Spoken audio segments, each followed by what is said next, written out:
Hi guys, welcome to the Challenge Podcast, the show dedicated to transforming your life.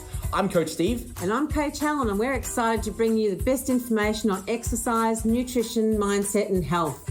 Let's get on with the show.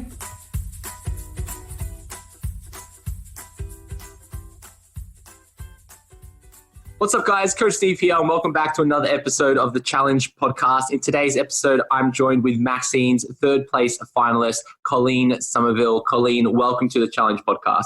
Why, thank you. Very exciting. Thank you, Coach.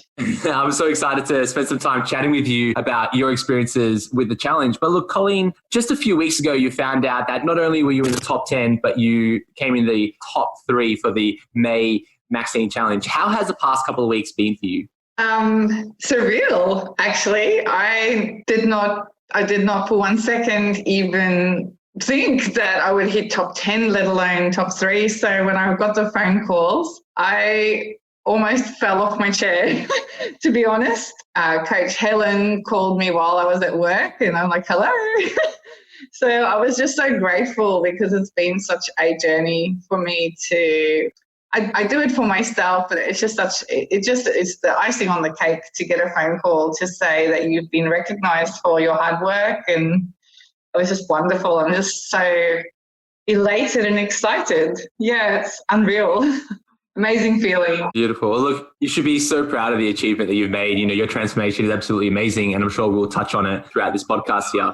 But look, first, Colleen, would you like to start by giving us a little introduction about yourself? Maybe tell us where you're from, what you do for work, and, who is Colleen? Okay, so I'm originally South African born, so immigrant in Australia, but I've lived here for quite some time. I'm married to an Australian and we have 2 children. I would call them tweenies by now. And I'm about to turn, tweenies. I'm about to turn 45 and just happily married and live in a small town in Port Stephens in New South Wales, which is a beautiful little town, and just live a coastal town. I also work. I work at a daycare centre. So I work with little babies and I do mostly the administration there. Yeah, it's fun. I keep myself very busy with kids and family and work.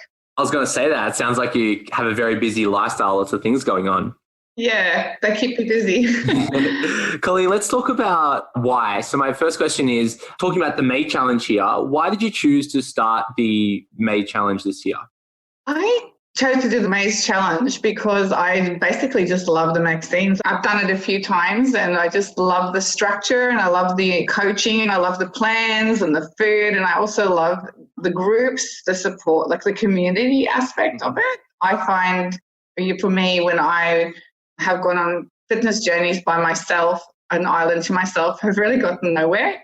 So I love the support and I love reading what everyone says and reading what the coaches say. And you just learn so much from not just the coaches, but everyone in the group. I just love it, the environment. I find it a very supportive environment. And I love that it's not just looks focused like some other fitness competitions. I feel it, everyone's welcome here from all ages and all walks of life. And I think that's just wonderful that we're all from all different walks of life welcome to do this challenge, and we just grow and learn and we're able to better our lives. And I love to be fit and healthy. My family doesn't have the best genetic makeup as far as health is. So health has become a focus for me in the past decade, like a real focus. And I just love the system. I love how you guys use real food and it's great. I love it. Yeah. So good. Well, Colleen, how many challenges have you done? I've done, let's say completed. I haven't completed all, but my first challenge the first one I ever did was in 2013. Mm-hmm. And I actually saw an ad on television and I was sitting on the couch feeling extremely overweight and frumpy, and I still had a baby that was breastfeeding. And I just was desperate to change something in me. And I saw the ad and I told my husband, I said, I'm going to do that Maxine thing. What is it? And I signed up and I had an amazing challenge in 2013. But then sadly, during that competition, I lost my mum, and that really shook me emotionally. I finished the challenge and I looked amazing, but it was a tough journey. And then after that, I attempted a few challenges, but life happens, and it was an emotional journey for me from then on. And then I moved overseas for a while. So when I came back to Australia, which is probably when I entered the last challenge last year in September. As soon as I got my feedback in Australia, I was like, that's it. I need to find if Maxine still exists. And I found it on Google and I was like, that's it, I'm in. And it's been a great journey since, because I gained a lot of weight while I was traveling. So, and it's been a journey for me to get where I am. You know, it's taken me time. I've come a few surgeries and medical conditions and injury. Yeah, so sometimes it doesn't always happen in one comp. It didn't for me, but I'm still doing this one as well. So I'm doing the next one as well because I just love it. I think it's a lifestyle. Yeah, I think that's so important to grasp, where sure, we can consider the challenge in a pigeonhole. It's like 12 weeks of programming, right? But then when we layer 12 weeks on 12 weeks on 12 weeks, that's when we start to develop skills that we can take on throughout our entire lifestyle. And then it becomes a lifestyle where we go, okay, now I'm training this 12-week block, moving on to the next 12-week block, moving on to the next 12-week block. So my first question, exactly. When we think about your journey from that, what was it, the September challenge last year, and then you did the January challenge this year, then now the May challenge. So, 3 challenges back to back. Can you walk us through your experiences and, in a few words, like describe what the September challenge was like for you? Maybe it was developing habits, and then the January challenge might have been, playing around with injuries and such, and then maybe the May challenge was something else. Like, can you give us a timeline of what each challenge was like for you? I sure can. So with the September challenge, I joined with a real gung-ho attitude, and I think I overdid it. I got great results, but I really was just focused on the end goal, the 12-week goal. And the end of it, which was December, when it finished, I finished. I was like, hey, I look great. It's Christmas. And so I just dropped straight back into old habits. So luckily, there's more challenges to try and change your attitude. So then I started listening to some of these podcasts because I didn't like the yo-yo that I have been my whole life. Like, do something, lose the weight, gain it. And I knew that having watched other challenges, there's a few great people in the group that I could just watch them going and improving. And I said, well, what am I missing? And it was my own approach, my own mind. And I needed to get my mind in the game and change my approach. So my approach switched from just making it a 12-week thing to, I actually said 2020 is my year. So I started the January challenge, but unfortunately I did injure my back. So although I progressed, I couldn't train the way I wanted to. But I didn't just throw the towel in. I kept with the food. My results weren't as great as I'd hoped, but I didn't revert back to my old eating style. And then I felt really great at the start of the May challenge, and then Corona hit. So I just kept going. I was like, well, I'm not quitting. And I remember even messaging you going, I don't have a gym and now I don't have equipment. What can I do? And you're like, I don't know. Have you got sandbags? Or I'm like, oh, I suppose I did. So my husband took our old training bags and we went down to the beach and we just filled it with sand, and I had a small set of dumbbells and some elastics lying around, and we used literally our steps outside as steps, and we have a little brick wall, and we just trained in the garage and made stuff up. And we just decided that when you switch your mind, and I think when you listen to your podcasts too, they're quite helpful. And if you read all the articles, I would recommend everyone read every article. There's so much information in there, and just sit there and absorb what it says, because it is a mental attitude. And I just changed my mind. I changed my mind, and for me, I'll be doing this. I've got a continuation of goals. I'm not quite where I want to be yet. And so I just continue going. I'm just elated with the last challenge because I could really see how mindset and then putting in the work. And also, here's another thing, not being extreme, just being consistent. I think in the previous challenge, I just went too extreme, and I tried to cut calories here and there a little bit, or do an extra set of cardio. And this time I just went, I'm getting injured and exhausted. I'm just going to follow the system. And if it doesn't work, that's not my fault. And it worked. It was great. Like, I could do slightly less than I was doing and actually end up with better results, which it's amazing. Yeah, it's great. Yeah, that narrative is all too common, where we feel that, okay, this 12-week, it's like a sprint, right? That's a good analogy. It's a sprint where we go, I've got to do as much as I can, as quickly as I can. I've got to go through an extreme diet. I've got to go through extreme training. and, try to get these results as fast as I can. And what ends up happening ultimately is we get sick of it, we get tired, we get fatigued, we get low in energy, and then we get to a point where we A, injure ourselves, B, can't be bothered exercising anymore, or C, we stop following the nutrition plan and we go, screw it, I'm going to have the cookie and a glass of wine. Because, that was me. Yeah, because I've been all those people. Exactly. And more often than not, we go, oh, I'm going to have a salad every single meal. And okay, great. You have a small salad and a tiny bite of some tofu or some chicken or whatever you have. And then you can do that for a week, maybe 2 weeks, maybe 3 weeks if you're strong. But then it'll be that tipping point where you go, oh man, that tub of ice cream is just giving me those googly eyes. I need some, Exactly. So it's great that you're learning, understanding that it's a journey, it's a marathon, it's now a lifelong experience. And I guess I just want to touch on when you're saying mindset, it's all about mindset. And, can you speak a little bit about what you mean by mindset? Is it like a thought process like that, in your voice in your head, or is it like an outlook on life? What do you mean by mindset? It is both. I think that we all need to find our personal value in us as a human, not how we look necessarily. Mm. But then sometimes how healthy we feel and how we look can affect how we feel. So the two are a little bit intertwined. And I actually stopped and thought about where I was going wrong. I reflected over December while I was gaining weight, going, what am I doing and where am I going wrong? And I realized that I wasn't clear on what I wanted. Mm-hmm. For one. So I think clarity on what you want as an individual is important. And I knew that for me, having lost both my parents quite young due to preventable illness, what I believe is potentially preventable illness through just being healthy and diet, it was a real wake-up call for me, and I want to be around for a long time for my kids.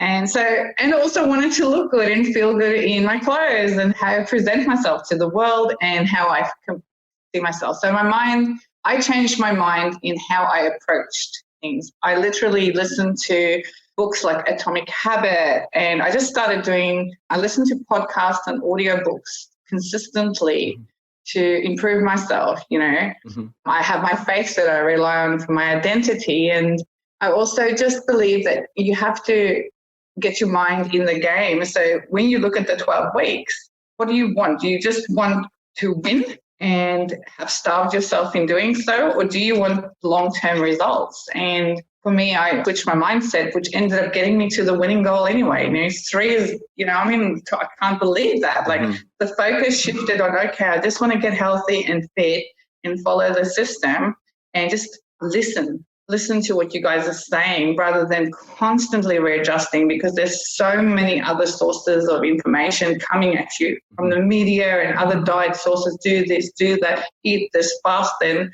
And I just decided to block those out. I literally made a decision. It was a mental decision that I invested now for 12 weeks.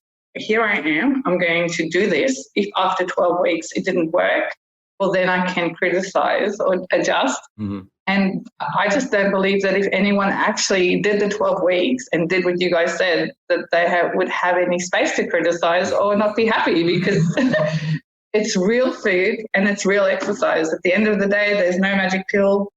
Your mindset, everyone has to work on their mind. I think your mental approach to everything in life is important. Mm-hmm. And I think that your focus should also be balanced. It should be health, but it should be overall health, like family time, fitness time, food time, joy time, and downtime. I love it all. Yeah. I think that's so important. Yeah, looking at health from all the factors, let's say emotional health, we've got financial health, we've got body health, we've got mind health, all the different umbrellas of health is something that we really need to encompass. And sometimes when we go back to that pigeonhole idea where we go, okay, 12-week challenge, I need to go really extreme, we kind of forget about all the other things. We forget about our sleep, we forget about our relationships, we forget about our family, we forget about social life and everything in between, where that is almost in itself the definition of a disease, where we go, well, these other areas are now negatively affecting, how I feel, my energy levels and that type of thing. So then when we take this nice balance. It's also about Sorry, I also was going to say, sorry to interrupt, but I was going to say it's also about being able to sustain it after the challenge and not to rebound, because if you do 3 hours of cardio a day on top of a weight session, when the 12 weeks are over, there's no more motive to do it. Yeah. So you stop doing all of it. Yeah. And if you just do the training, which is about 45 minutes, I can fit that into my day and make that part of my lifestyle. Yeah. And I think that's the difference. I think that's so important what you touched on, where you're right. Like, let's say a diet, by a textbook definition, most diets work if they follow certain principles. But then you question yourself and you go, well, okay, if I'm going to follow this intermittent fasting, keto, vegan plan, but that doesn't fit in my lifestyle because I love breakfast foods, I love carbohydrate groups, and I love having a steak. It's like, okay, well, that diet isn't sustainable long term for me personally. However, another type of meal plan or diet plan might work in really well for you. But then the question is, okay, after 12 weeks, after 6 months, after, this phase of dieting, is that going to be a sustainable option? And it's exactly the same with exercise. More often than not, challengers come to me and they go, oh, I want to train 7 days a week. I want to do 6 sessions of cardio, throw in CrossFit, F45 and weight sessions. And then I'm also playing netball 6 times a week. And you go, whoa, okay. Are you going to be able to do that forever? Are you an elite athlete? Is that what you want? Unless that's what you want for your life, Yeah. Yeah. Like if you want to wake up I just want to be a good-looking mum in my 40s with a happy family. I think I just I want to be healthy. And if that takes you back to what do people want? Yeah. If they want to be that extreme, well, they probably should look at extreme sports. Yeah, right. Not a lifestyle. Yeah, there's and I just think for me, that was the wake-up call. Yeah. And I would say, I think that the articles in the last year, the articles have been really helpful, and all the podcasts. Like, I actually invested some time, and I don't always comment on everything in the forum as well. That's another area. I don't comment because sometimes my questions are already answered, but I do read through a lot of I'll go, oh yeah, what's this question? What's this answer? And I always try to see what everyone else says, but I always make sure that I see what the coaches have responded. You just incrementally learn. There's just so much you can learn and grow. Yeah. And ultimately you just one day wake up and you're like, I think I get it. Yeah. And you just stick with it. Yeah. So, yeah. We're going to get you answering some of the questions on the forum soon, right? Okay. Yeah, right. That'd be good. I can now. I feel like I know a little bit. Look, let's talk about, you've spoken a little bit about them, about challenges, and you've spoken about how, maybe you experienced a bit of back pain, a little bit of mindset challenges. Like, can you speak a little bit more about some other challenges that you may have had to overcome to achieve such an amazing result that you did? Finding time in my day as a mum, it's very difficult. My husband works long hours, and luckily with Corona, that sort of shifted a little bit where he was working from home. But before that, he would even travel a lot. So I couldn't always find that in my mind. I couldn't find the time, right? So I'd wake up and then it was breakfast, and then it was kids, run to school, then off to work, then come back, then think what's for dinner, and then by the time it was 8:30, trying to get the kids in bed, I was exhausted to think, well, I'm not going to exercise now. I'd hit the couch and watch Netflix like most other people do. So I really had to focus on cutting out time. So that was, and probably still is, a challenge for me. Like, I sit down on a Sunday and I try and block out my training sessions. And I even have like a little family meeting, like, these are non-negotiables for mum. I don't want you to interrupt me. Dad, you're not going off to work at this hour. So I actually block in time and I schedule. I've learned that prepping, not just your food, I'm not a big advanced prepper. I'll boil rice and stuff. I like food relatively fresh, but with time I prep. I'll look at my week, I'll look at my husband's work schedule, what my kids have got, and I sit and look at my diary and I go, right, Monday morning I've got a block and I can train from this time to that time. And then on a Wednesday, there's very limited time. I won't get to the gym, so it's a home training. And I just block out time. So I just try. It doesn't always go to plan, but at least I have some sort of schedule. That's the hardest thing to overcome. I don't know how many training sessions in the past I've missed because the day got ahead of me. Yeah. I think that's important. Yeah, absolutely. That was probably a really big struggle for me. Because that brings up the conversation of, I guess, priorities, right? And often we have people that say they don't have time. And it's really easy to say, oh, well, you've got to make time, right? It's really easy to make that statement. But then when we sit there and think and we go, okay, well, what are the things happening in your life? And okay, you've got work, you've got family, you've got social commitments, you've got a list of priorities, what's important to you. And they're the obvious priorities that you can point your finger at. But then there's other priorities where you might not even think that it's a priority. And one example I'm going to say that you brought up was Netflix, right? So in the past, you prioritized in your evening spending time, consuming entertainment, which is fine. It's okay. If that's a priority for you, okay. But then it becomes problematic when you're trying to find another priority to fit in somewhere, such as exercise, right? And you go, okay, well, where is this going to fit? Am I going to have to replace Netflix time? Am I going to replace family time? Well, no, that's a priority for me. That's a non-negotiable. Am I going to replace sleep time? I want to sleep. We need to fit it in somewhere, right? So it really comes down to a question of priorities, yeah? And often we kind of view something like exercise or meal prep as something that will just fit in the day somewhere, right? Where we go, oh, I've got a busy day, I'll find time to exercise, right? But it's that change of language from I'm just going to find time wherever it fits to saying I'm actually going to make time where I go at 7 a.m. in the morning or 2 o'clock in the afternoon or whatever works for you. This is now blocked in, like what you've done in my schedule. It's like, I've now made time. I moved some priorities around and I made time. And then you're not going to miss out that session. Or if you do miss out that session, you'd be like, okay, well, you're less likely to miss out in that session because you've blocked it in. You've made time for it, right? You can reflect what changed it. So the other thing I was going to mention on time for me, sometimes you can kill two birds with one stone because I need life to be fun. So I still get my Netflix in, but I've moved my treadmill into the lounge. So I can watch my show while I do my walk because my husband's not always home. I can't go outside always for a walk. Now, it's more exciting for me. I love outdoors and I love the scenery, but it's not always practical for me. I'm not a treadmill fan, but it's a means to an end for me. And so I thought, well, how can I make my treadmill enjoyable? I thought, well, now I get to watch my show, but while I watch my show, I do my walk until I hit my 10,000 at minimum. I always find I go over because I'll walk 45 minutes or 55 minutes sometimes, depending on the length of my show. And sometimes if I have, like at the gym, it's fine. But if I can't go to the gym and I do my workouts, I do similar things. And I also, like I said, I love audiobooks and I kill two birds with one stone. So while I'm reading, sometimes I listen to Audible, I'll be at the gym. I actually never train to music. I hear everyone always say they train to music. I don't. I educate my brain. I love it. While I train. I love it. It's like my gym is my uni. Yeah.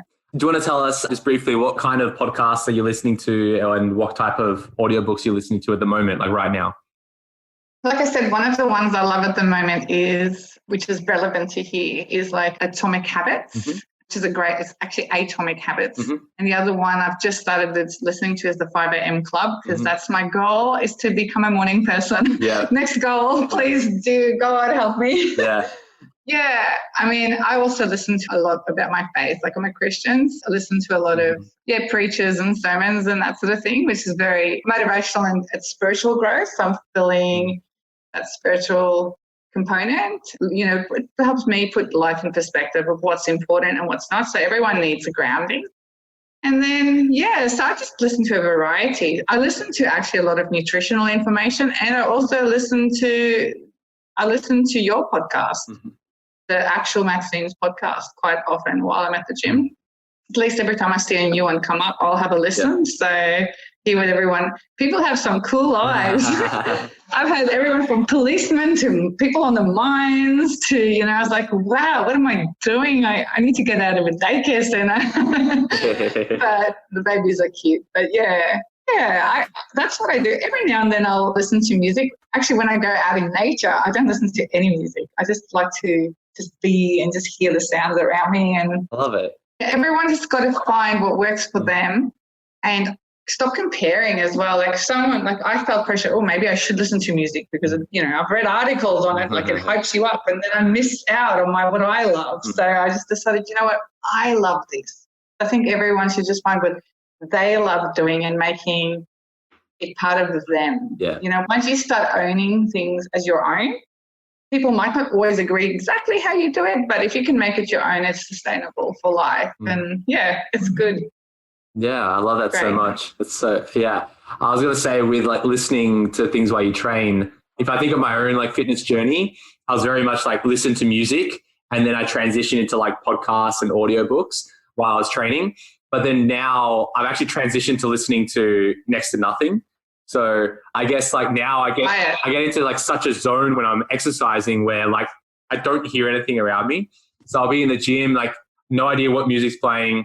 I'll have my headphones on, but it's more just to like block out like external noise or whatever. But I never really pay attention to what I'm listening to. It's almost just like ends up being noise. So yeah, it's just interesting reflection where maybe a year or two ago I was like maybe listening to podcasts and audiobooks, and now like I'm getting really focused into what I'm like trying to achieve when I'm exercising. And you're right, there's no right or wrong, and it just comes down to preference. No. And you might change over time. Yeah. Like I might go back to listening to audiobooks, and I might go back to listening to music, and then I might go back to listening to nothing. Is there a right and wrong? No. And that's, I think, what we learn more and more about life is there's no real right or wrong. It's not a dichotomy.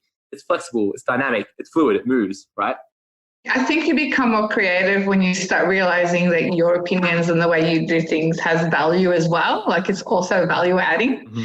Yeah. And I think that comes with confidence. Like a year or two ago, I was trying to, that's not a bad thing. Sometimes I think you should imitate people that are better than you until you master something. And then not always master, but you get really good at something. And then you'll start having the confidence to go, well, this I can change and here I can tweak. And I think that's where I'm getting. Like at the start, I think it's good to sometimes just go, that person has what I want, and it's imitate that for a while, knowing that, I think even with music, do what makes you happy. Do what makes you happy. I'm a knowledge sort of person, so I love my podcast. And like I said, in nature though, when I go for my walks, I like just to zone out and give my brain rest. It's almost like a form of prayer or meditation, just to have nothing, just your mind can come up. Your thoughts actually can go crazy. Like, wow, that's a great idea. I'll come up with new recipes sometimes. Yeah. Okay, I would never have thought of that if I didn't have that breather. Yeah. Right. Well, look, that's actually interesting because to add on to that, like lately when I walk my dog without listening to anything, and I just walk by myself, right? And it's a great time just to stop and think, and that concept of stop and smell the roses, right? Where you're just kind of like just taking note, and like my dog would start like sniffing a tree, and I'm just staring at the leaves of the tree, and you're like, oh, it's a tree, it lives. I'm like, look at it go, And you look, wow. Yeah, and I've had some of the more interesting ideas from those walks where I've just been by myself. So, in a way, some people are scared of that, where being alone with your own thoughts is something that is kind of fearful, right? For some people. Yeah, it's confronting because you're like, when you actually start listening to that little voice in your head, that dialogue, that self-narrative in your head, that self-talk is so important. And then if you have time to sit there and think and really understand, you're like, oh, like you have these revelations and you come up with crazy ideas. Sorry to interrupt, but you just touched on something else I do, which is self-talk, right? So it's declarations in the morning. Declarations where you start changing that negative self-talk, because I had extreme negative self-talk.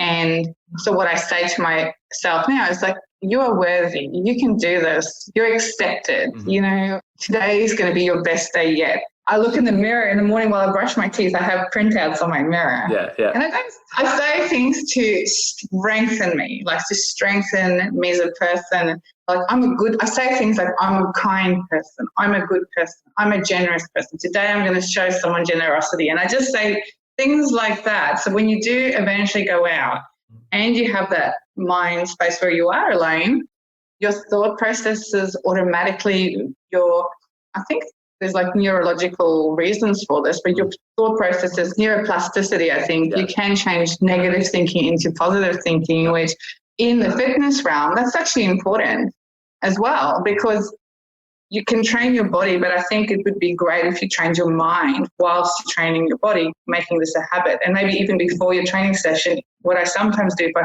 hate exercise, I will say to myself, I love exercise. This makes me feel so good.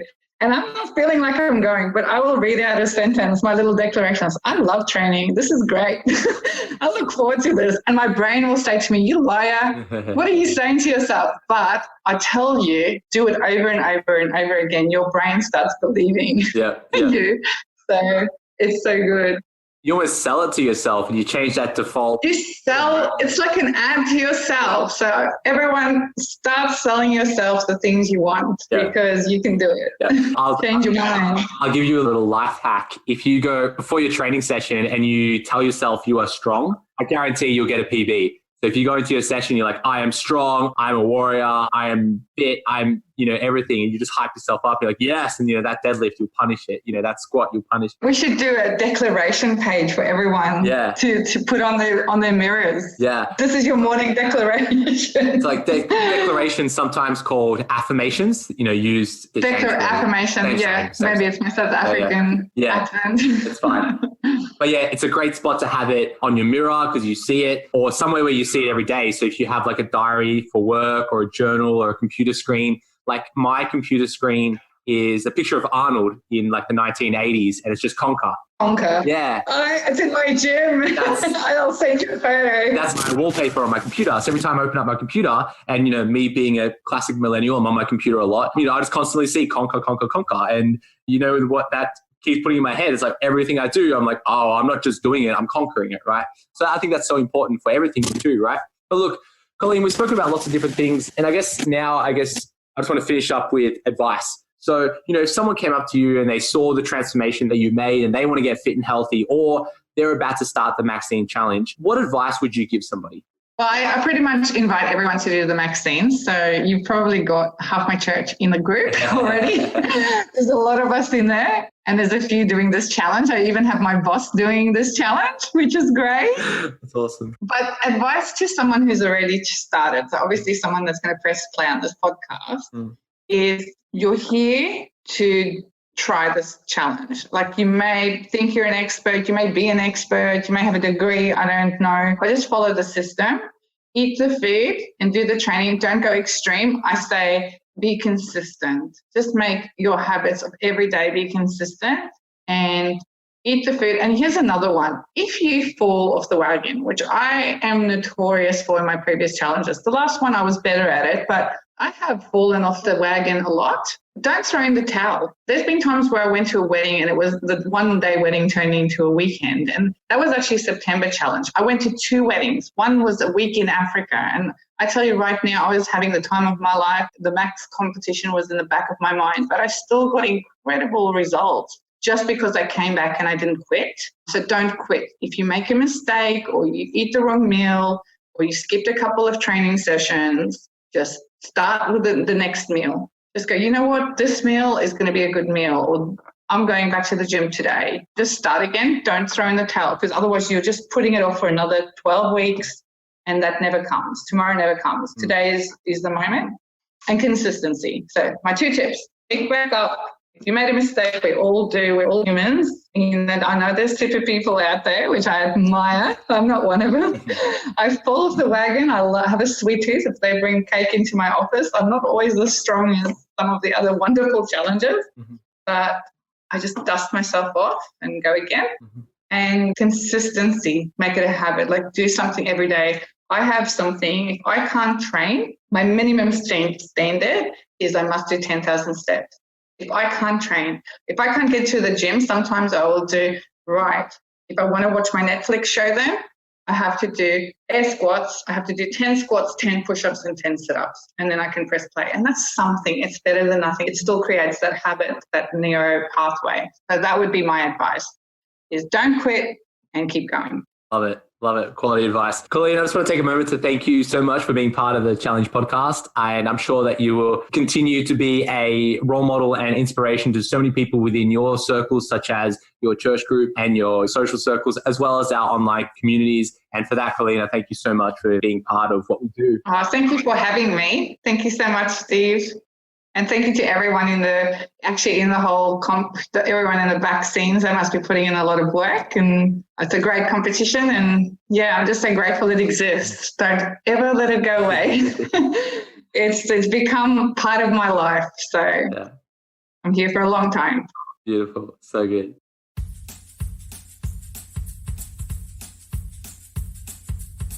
Thanks for listening, guys. If you like the show, share it with a friend or leave us a review on iTunes to help us spread the good word. See you next time.